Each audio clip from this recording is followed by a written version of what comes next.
thank you very much for taking the time to do this. I always start with the easiest question, which is just your name, position, company, and industry, and then we'll take it from there. All right, perfect. Well, yes, thanks for having me. I'm glad to be doing this interview with you. My name is Reynold Thomas. My industry is visual arts, arts education, and my company is rthomasart. I'm currently the owner and visual artist who sort of runs and teaches different classes and spends most of my time going through the sort of pillars of the organization, which is focused on education, business development, and arts management. I know we worked together at Air Miles, and I know when we worked there, it was generally known that you were an artist on the side.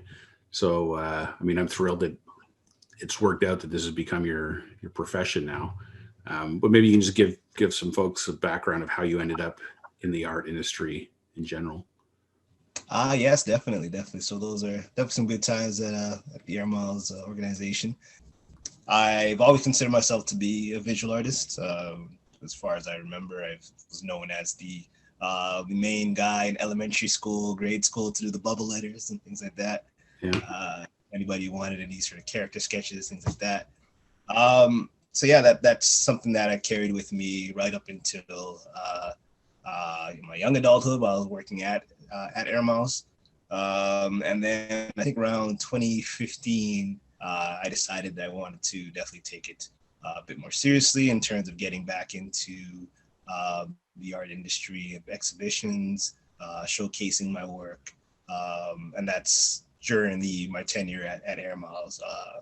So just based off of my character, you do the round circle introductions, and I've always introduced myself as a visual artist, even while sort of working in customer service and client service. So that's sort of how word got around. I do a lot of drawings. People started seeing my work online within the organization, and they were great in sort of showcasing that and finding ways for myself to explore that creativity and either showcase with work and create sort of artist-focused client engagement exercises for the industry and for the workplace. And that's some ways how I was able to incorporate that. And that's pretty much what a lot of the organization was able to see. Yeah. And did you have formal training and schooling in art, or was this just something you picked up in more as a hobby and translated into a career? So it's a little bit of both. I was lucky and blessed enough to go to a high school that had a pretty profound arts program. It wasn't known as an art school, but they had very, very rigorous sort of trainings that were focused on developing studio techniques. Yeah. That's where I honed quite a bit of my artistic skills, things that I've always sort of had within me. I was able to sort of learn the technical aspects of it, how to sort of create and approach the canvas. I was enrolled in the arts program in the university for a year or so. I didn't really like it. So from there, I've been freelancing ever since. Interesting. Cool. Yeah, it's always interesting to know the path, and that people can take their own path and to get into things. So yeah. So it's one of those things where technical skills are things that you can sort of read through those and learn the technical approach. But in terms of honing your own voice and creating work that speaks to you and it speaks to things that you find value in, those are definitely some skills that artists can learn along the way. Yeah. Amazing. The next thing I usually ask, and I don't know how this applies necessarily to art, but we'll figure it out as we go along, is around terminology and things in the industry. We get into certain industries and spend a lot of time in there, and you pick up the language of the industry, and then when you're talking to your friends or family, and you're using these terms, and it's either terms they've never heard before, or they've heard them and they have mean it something completely different. when they're not in the context of your particular industry. So maybe you can share some of those kind of terminology things with us. Yeah. So there's a few things that sort of come to mind. I speak often about sort of technical approach, and you think about it in like the tech world, you'd assume they're speaking more to like your intellectual property and sort of different sort of techniques and product ownership that you're speaking about. But when we're speaking about technical approach for visual arts and the arts industry, we're mainly speaking about how you approach the canvas and how you approach your artwork, whether that be through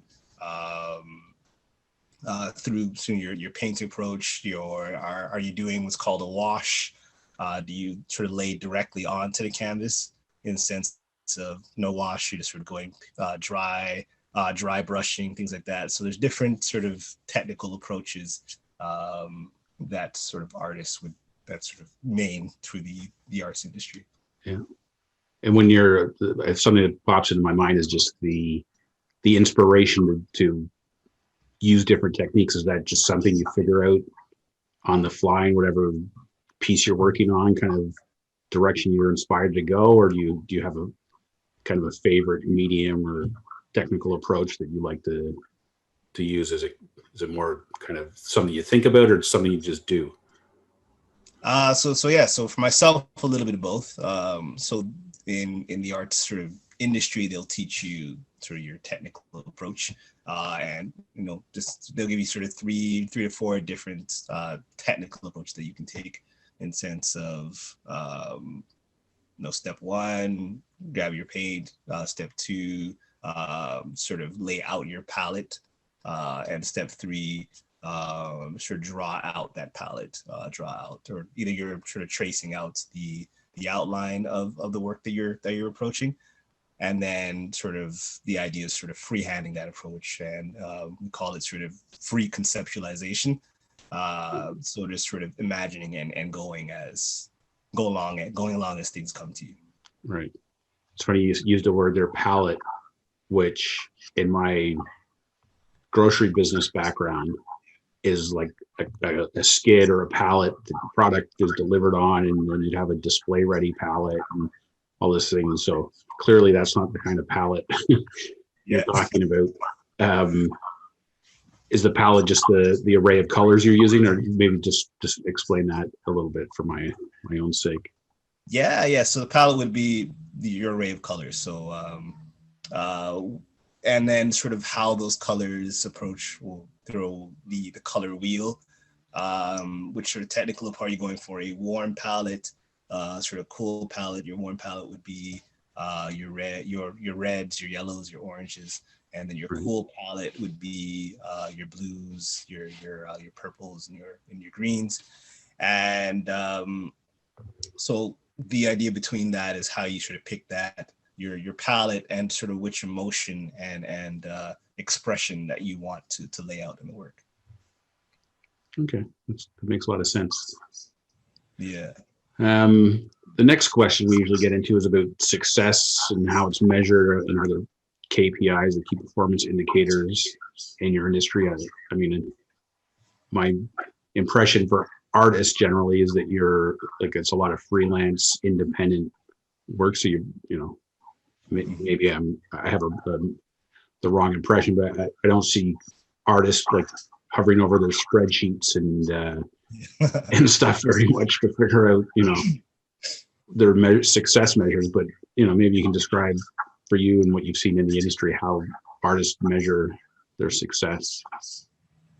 Yeah. So artist success, it's, I guess there's sort of two ways to really look at it. And in the art world, success is sort of defined by if the artist, if our sort of artist statement and work that we are producing matches with the artist statement and sort of definition of ourselves as creatives that we're sort of trying to sell to people. So the idea of product ownership is just it's really a twofold.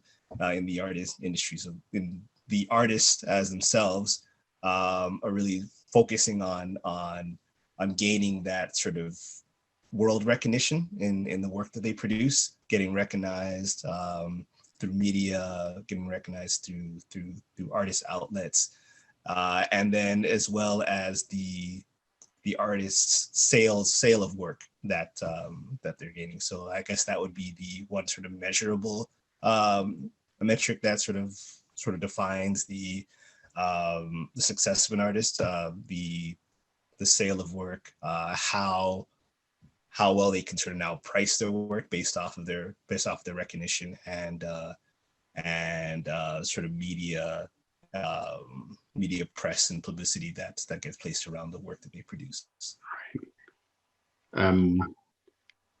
One thing that comes to mind is just how technology is kind of, I'm assuming, really opened the market up to artists in terms of building that reputation and getting their work in front of more eyeballs. Is that something you've experienced and seen? Definitely. So originally when I first started exhibiting my work, I was pretty young. I was around 18, 19. And at the time, we were putting our work in the classifieds, in like the art section. Like, hey, let's, Right. you sort of go through the magazine or look through the newspaper, and you would find under the art section, sort of classified section of different exhibitions or things to do in the city. And that's how we would sort of attempt to promote ourselves. Then with sort of social media sort of hitting that real large boom in the sense of now artists are able to self-promote their work, gain a following, and create for themselves a niche of individuals and sort of media that follow and support that particular artist. And it really sort of opened up doors for opportunities to showcase their work internationally. That was something that was fairly difficult in the past, Right. just based off of geography, where it's you would have to sort of travel to different art shows or different cities and try to speak directly to a gallerist. Now you have the contact with a gallerist just a few clicks away. So it's really now open up this opportunity for artists to now really have ownership of the work that they produce and how they choose to market and promote themselves. Right. Now, I've seen on your website, like, you've got a whole bunch of selections of art that you've created, and there's different price points, and I guess some are prints and some are originals, that kind of stuff. Is that whole online selling component open up a whole new market as well to try and I guess get your work out into the hands of people? Yes, definitely. So it's really allowed for the opportunity to release and showcase work in a way that was I wouldn't say difficult, but just more challenging in a sense of there were a lot more different steps involved in between before you were able to connect with a gallerist. Now you really have the opportunity to put on an online exhibition on your own, whether that be in person prior to COVID, or now what's really taking a large sort of boom in the sense of the market are the virtual exhibitions. So marketing that and being able to send or sort of gain that exposure that sort of leads to potential sales directly through your own channels. Right. Since you mentioned COVID, that's generally my last question. I'll move it up in the lineup just because it's a good segue. But with COVID, obviously, people aren't visiting galleries, and I mean, it's shut down a lot of industries. In those industries then have to come up with alternative solutions. It sounds like you just talked about it a little bit, but maybe you can expand on kind of what's happened in the art community because of COVID, what the solutions have been, and what of those solutions you think will stick around even once galleries start opening up again. Because I know in a lot of cases, for me personally, the medical industry is one of these things where, like, I love the fact that I can just communicate with my doctor on email and send them a picture, and they'll email a prescription to the drugstore, and then it gets delivered. I'm like, why hasn't it always worked like this? This is amazing. Right. Is there anything like that you see sticking around that's really been innovation and a new way of doing things that will outlast this pandemic? Yes, definitely. So one particular thing that I will mention to start off with is this opportunity, as I sort of briefly mentioned before, to virtually showcase your work. So there are a ton of different galleries now that are putting on virtual exhibitions where it has a far larger international reach, and which is really good for the artist in particular, because as I mentioned before, you're really trying to build your portfolio and be able to market that you've showcased in quite a few different ranges of exhibitions. Now, this is an opportunity for you to say that you've showcased your work from a Italian gallery, which is putting on a group exhibition. So now that goes down into your artist CV under the works that you've been able to produce. There's an opportunity now to really take ownership of the exhibitions that you can sort of solely put on through virtual connections. So you can now you can sort of curate your own experience and curate your own sort of voice as a creative. Now, sort of I've put on sort of 2 virtual exhibitions during this COVID time. One for a solo exhibition of a new series that I released last year, and also one for a life drawing experience that I run online. So I started a life drawing online sort of drop-in class that's been running weekly on Tuesday for over a year now. So it started at the beginning, the end of March. So I guess right at the lockdown of last year, and it's been running continuously for over a year, weekly on Tuesday, and it's really opened up this opportunity for artists from across the globe. So right now, the class has a reach of over 10 countries.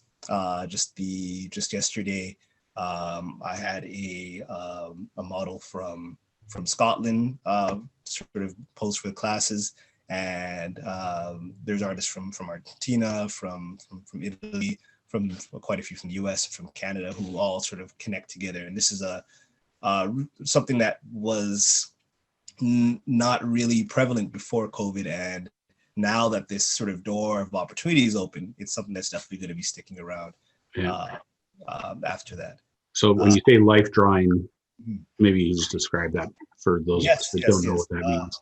Yeah, there you go, another industry term. So life drawing is it's a sort of drawing class focused on artistic development and networking opportunities for creatives to draw from a live model who would be going through a series of different timed poses, starting from 2 minutes to a long 20-minute pose. And it's to help develop the sort of creative craft of an artist from a figurative expression sort of principle, where now you can sort of focus on your speed and capturing the form of the anatomy and add on to your already sort of defined expression and approach to the work that you produce. Now this is a great way to sort of build on that technical aspect of creativity. And is this done on like Zoom or some other platform? Like, is that? Yes, so it's run on Zoom. Yeah. That's pretty amazing. Like just twofold. One is, like you said, the diversity of artists that you get from different parts of the world, but then also the diversity of the models themselves. Like it can be anybody, anywhere, basically. That's right. Now, prior to COVID, especially, I'll speak from sort of Toronto experience and GTA experience. Most models, in order to find a way to be sort of a lucrative sort of living from the life drawing experience, would either have to pose for 5 to 6 different classes a day, or work directly with an arts institution or sort of arts program. Now they have the opportunity to be entrepreneurs and enter to own their own business. So there's quite a few different models who run different classes across the globe, and as well as open up doors for arts managers like myself to be able to have one. Because before, it was be one of those things where you can either sort of directly try to connect with the institutions, Yeah. and now it's opportunity it was open for this to be something that I can have full ownership of and to run the classes as I please. Well, I suppose too, you've got the capacity. There's no capacity issues either, right? Like before you were in a room that could only hold whatever number of people. Now you can be online and you have as many people as are interested. That's right, and it really just took away from initial overhead costs. Before you're trying to rent a studio or pay directly to the institution to rent their spaces. So you had things like sort of contracts in place, things that it included expenses for freshmen, things like that. Yeah. Really sort of eliminated some of the overhead costs that would, and then now added that directly to the pockets of those individuals who are running these. Yeah. And another great opportunity that arose was prior to COVID. I was running these sessions sort of monthly, a monthly larger experience. I was able to sort of pivot that experience to a weekly session. So now it's a great way to really sort of look at like a 200% profitable opportunity. Yeah, that's amazing. As an artist, what's the experience for you creating art or capturing it through a medium like that versus being live with the person? Is it something you have to get used to, or is it just come very naturally? So it's a little bit of both. I think the initial experience of being in the atmosphere of creativity is something that it cannot be replaced. When you be right in front and surrounded by creativity. Having the option to move around the room to catch different angles of different expressions. But I think what happens is the sort of catch-22 of that operative is now you have an opportunity to open your range of different experiences and techniques and networking approaches from individuals that you may have never had the opportunity to meet before. Yeah, it's really interesting. So I can my mind is kind of spinning with like all the potential innovation and just new ways of doing business through that medium. That's awesome. So, I mean, one of the things that really intrigues me what you've talked about doing is kind of this multi-pronged approach to, you've got like, you're an artist yourself creating your own art and selling your own art, but then you've also got this whole educational aspect to what it is that you do. Maybe you can just share some more details about what that looks like, because you mentioned, I think, I don't know if you mentioned it earlier or if it was a previous conversation we had, but like stuff with kids or developing art skills at a younger age. And then you also have like this whole corporate art experience going on. Maybe you could give us some insight into some of that. Yes. So I say my range is from anywhere from 4 to 100 in terms of who I teach. So the online experience also opened up different doors in terms of being able to provide art services. So I run a few courses that are focused on youth development. So there's a platform called Outschool that has been it's been around for some time, but during COVID, obviously it's really sort of taken off in terms of educators who like myself were out of work directly after things were closed down. Prior to that, I was teaching in a few different private schools and a few different galleries, running different art programs in person. Unfortunately, that came to indefinite halt. But for the Outschool platform, it provided an opportunity to sort of run different classes and curriculum that you develop and market to parents and for their children who are looking to continue to be creative, because that's one thing that's sort of missing within the sort of work at home experience, being able to sort of learn directly from a skilled professional. That's sort of classes I was able to run there in terms of developing sort of cartoon approaches, doing things like arts and crafts. I also run a few different sort of creative writing and literature courses on that as well.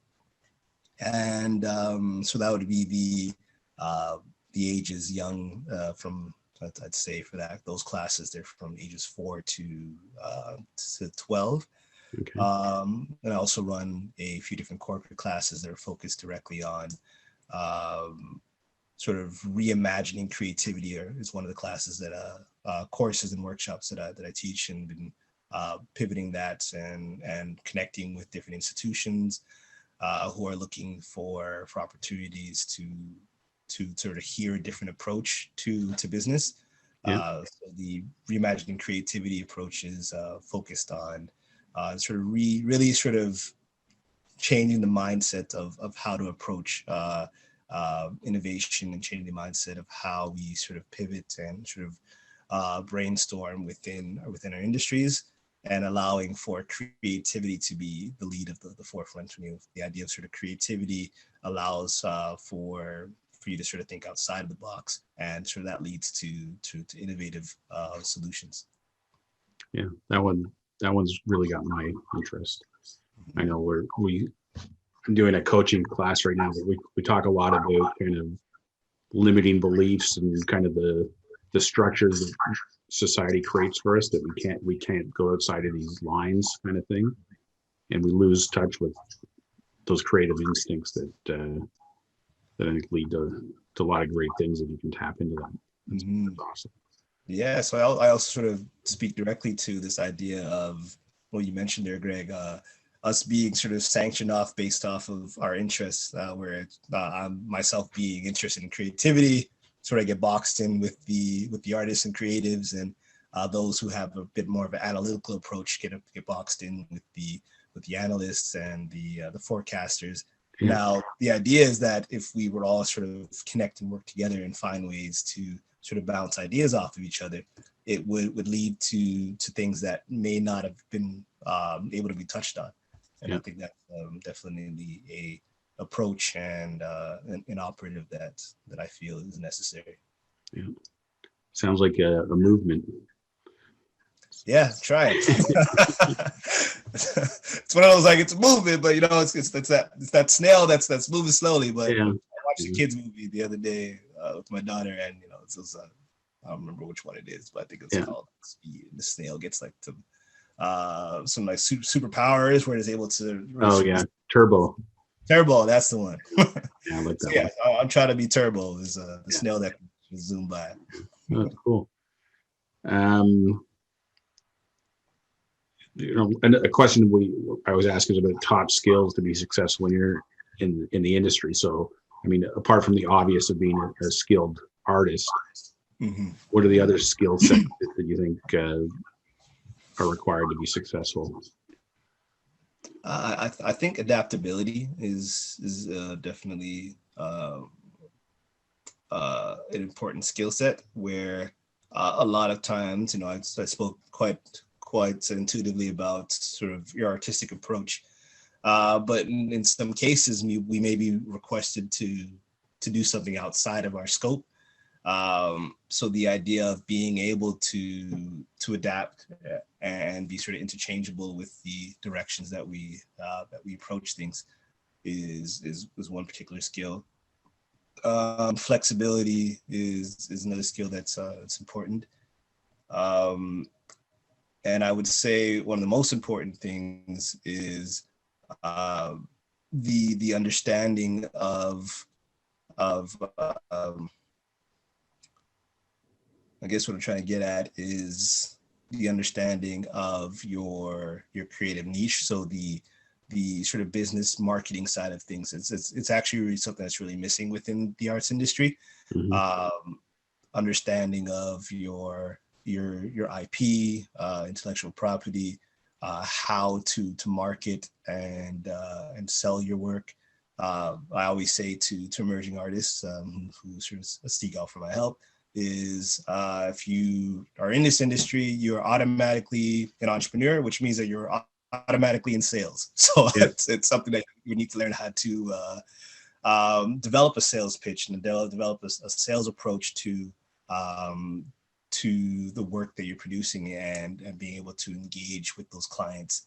Client engagement is actually something that that's a few artists sort of struggle with as well. Just being from that mindset is not knowing the steps in between that sort of lead to the sort of sale of work.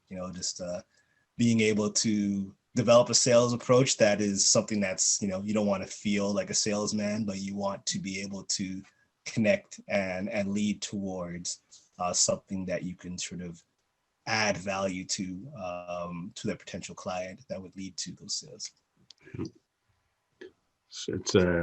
It's a good point. I think a lot of, I mean, the whole notion that, by its very nature, you're an entrepreneur.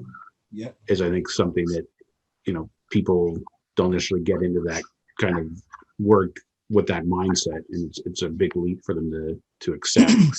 But once you do accept it, I mean, particularly, sales, everyone kind of has a dirty word. I spent a bit of time in my life as a real estate agent, but you got to get over that hurdle and realize that, the value you can bring, and that if you want to do this as a profession, you got to make money, and to make money, you got to sell stuff. So it's a very good point. You kind of segued into it a little bit already, but the other thing we'd like to ask is the best advice you would give to somebody looking to get into the industry, or in this case, become an art entrepreneur. What's the best advice you would give people? Well, my best advice is in the initial stages is to create and repeat. Through your creativity and the work that you produce, you are finding ways to develop your own voice and your own sort of technique. Whether that be a technique that is solely directive of the work that you produce, or a technique that is something that's transferable in terms of being able to, let's say for graphic designers, do you have a transferable skill that can be of use to different businesses in terms of the designs that you develop for studio artists like myself. Definitely focus on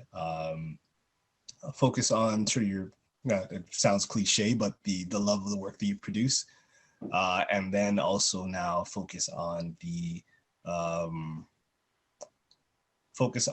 sort of technical and sort of business modeling approaches to how you operate. That's sort of the best way to get into it. So create, do it again, create, understand your voice, and develop an approach that will help you to develop your niche and market within the industry. Awesome. Great advice. Thank you. Those are all the questions I usually ask. Is there anything else that you want to share? Or one thing I will ask, you'll send me all the links for the courses and stuff you talked about if you want, and I can share those out to the audience as well, and get as much interest rounded up as possible. Yeah. Anything else I want to add? I think what I will say is I think what's also lacking within the arts industry is this idea of around researching the works that we do. So we want to be able to definitely research other people's other artists' works and being able to sort of adapt our own work from the learnings that we gain from them, but also have I think this would be the most important, because definitely some conversation of this sort of happening, is being able to differentiate between sort of appropriation versus sort of copyright infringement of that artist's work. Yeah, so just understanding that some of the things that we use as references, if it is a direct reference, then it would need to be something that you would sort of bring up that other artist in terms of the work that you're doing. If it's something that, you know, it's not clear cut, and you're sort of utilizing that for artistic development, just sort of understanding the difference between the both. Yeah, that's very interesting, because I mean, I think about a lot the stuff that I'm doing online in terms of intellectual property and copywriting and stuff for like stock images and that kind of art versus, you know, but you know, in terms of what you just talked about in studio art and copywriting and, you know, building off of other people's work and stuff is a whole nother thing I never even considered, really. Yeah, yes. You know, we spent a lot, you know, the idea of creativity is really just a reinterpretation of things that we've seen. Yeah. And, you know, sometimes we may see something and we put that down on canvas or whatever your approach is. And it may be a sort of direct cut, and you can, depending on who the works that you're, so it's not really something I want to get too much into, but it is important to really be able to understand the difference. Yeah. Well, this has been awesome. I've learned so much. Well, thank you for having me. And my, you know, my entrepreneurial brain is spinning with like the possibilities in the art world of things that you can do, especially in these times of technology and stuff. So yeah, I really appreciate you sharing with us. Yeah, no problem. There's definitely another movement in terms of, you know, technology right now that's been really focused. I mean, I know somewhat about it, but I haven't dove that much deeply in terms of NFTs and being able to sell digital works, digital replications of your work through NFTs, which is a sort of form of cryptocurrency. So quite a bit of artists are sort of tapping into that network. Okay. That's something that will definitely be sort of transferable and be sticking around in terms of post COVID. Just granted this opportunity for you to sort of sell your work and not necessarily have to sell the sort of the tangible expression of the work that you have. You can actually sell the ownership of that work, so somebody can sort of own the digital sort of digital token of that work that you produce, and they'll have full rights towards it. So quite a bit of that's something that's been moving quite a bit during this time in terms of artists selling works for millions just focused off of this sort of token that you could sell for. Yeah, that's interesting. I really appreciate taking the time, and I'll be letting you know when the editing's ready to go, and we'll go from there. All right, Greg. Thank you for having me. It was a lot of fun speaking about my industry and a few things that I find important. Yes, thanks for having me. Yeah, awesome. Great.